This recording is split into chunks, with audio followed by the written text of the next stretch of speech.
Assalamualaikum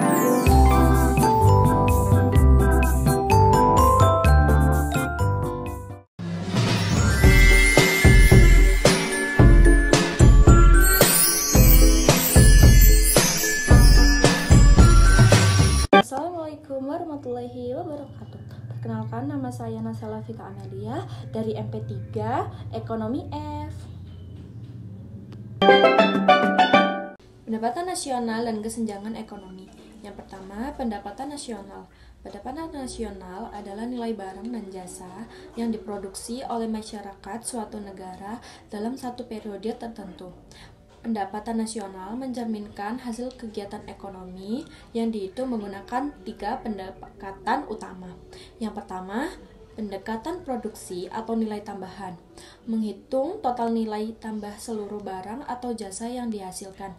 Untuk rumusnya, Y sama dengan buka kurung P dikali Q tutup kurung ditambah buka kurung P dikali Q tutup kurung tambah titik-titik-titik.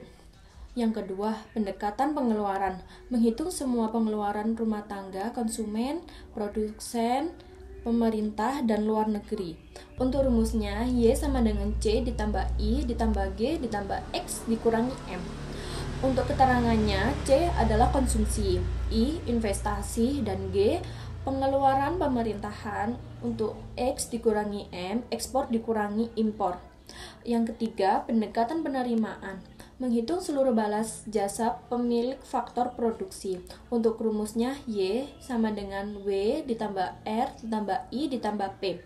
Untuk keterangannya, W adalah upah, untuk R sewa, I bunga, P laba.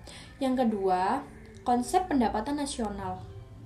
Produk domestik bruto atau PDB, total nilai barang atau jasa yang diproduksi di dalam negeri, termasuk produksi warga negara asing. Yang kedua, produk nasional bruto PNB, total nilai output yang dihasilkan warga negara baik di dalam negeri maupun luar negeri. Untuk rumusnya, PNB sama dengan PDB ditambah PWNI dikurangi PWNA. Yang selanjutnya, produk nasional neto atau bisa jadi PNN. PNB dikurangi penyusutan. Untuk rumusnya, PNN sama dengan PNB dikurangi penyusutan. Lalu ada pendapatan nasional neto atau bisa jadi NNI. PNN dikurangi pajak tidak langsung dan ditambah subsidi. Lalu ada pendapatan perseorangan atau bisa jadi PI. Pendapatan yang diterima individu setelah dikurangi laba ditahan, iuran, dan pajak perseroan, serta ditambahkan transfer payment.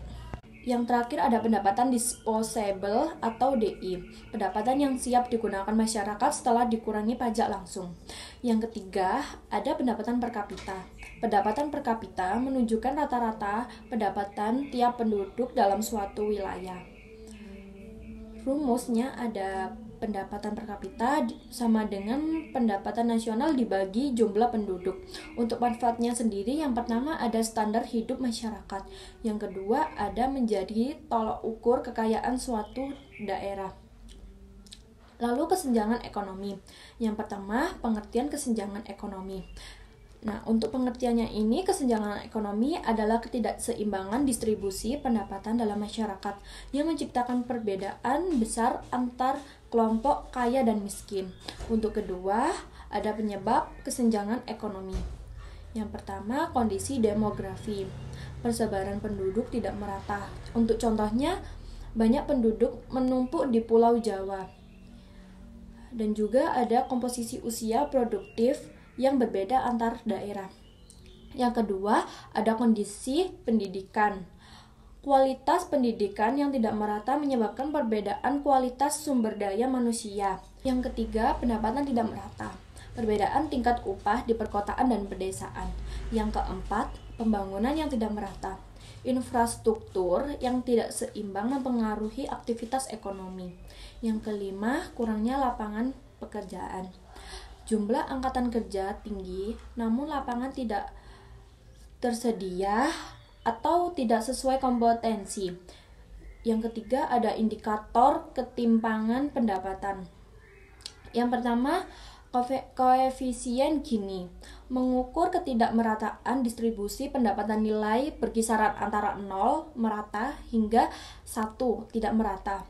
Yang kedua ada kurva Lorenz, menampilkan grafik distribusi pendapatan semakin jauh dari garis diagonal semakin tidak ketimpangan.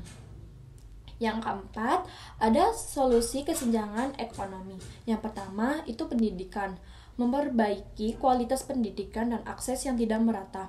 Yang kedua, ada infrastruktur, pembangunan infrastruktur yang merata untuk mendukung efisien ekonomi. Nah, yang ketiga, ada subsidi, memberikan subsidi tepat sasaran untuk meningkatkan pendapatan masyarakat. Dengan ringkasan ini, materi menjadi lebih mudah terstruktur, mudah dipahami, dan tetap mencakup inti dari seluruh pembahasan.